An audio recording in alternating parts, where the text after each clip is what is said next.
condamne fermement cette invasion. Par sa brutalité, elle nous éclaire de manière crue sur la personnalité de Vladimir Poutine.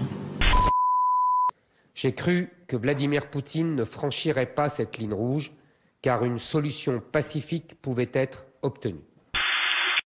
Je suis convaincu que ce régime ne correspond pas aux aspirations à la paix du peuple russe. Oui, je propose depuis le 14 février que la France, fidèle à sa tradition de grande puissance d'équilibre, négocie en urgence avec les États européens et la Russie. Le temps de la naïveté est fini. Désormais, la plus grande lucidité s'impose. Un traité consacrant la fin de l'expansion de l'OTAN. Cette invasion appelle une réaction immédiate.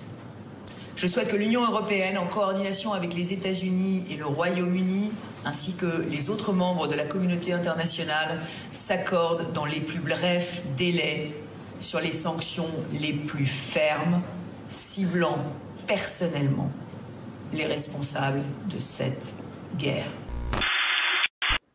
Ce traité aurait plusieurs corollaires.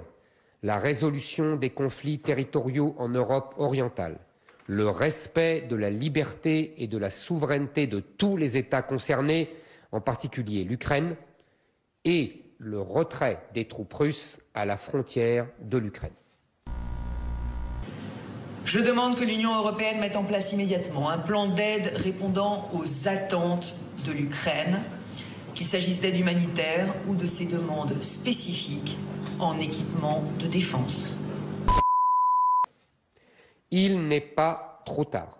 Un tel traité devra être négocié lors d'une conférence de la paix réunie à Paris.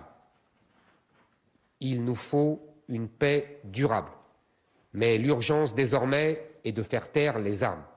J'appelle solennellement le président Macron à se rendre à Moscou puis à Kiev pour proposer la médiation de la France afin d'obtenir un cessez-le-feu immédiat, comme l'avait fait Nicolas Sarkozy en 2008 lors de la crise géorgienne. Il nous faudra tirer les leçons de cette crise. Elle place l'Union européenne au pied du mur. Elle nous oblige à relever plusieurs défis.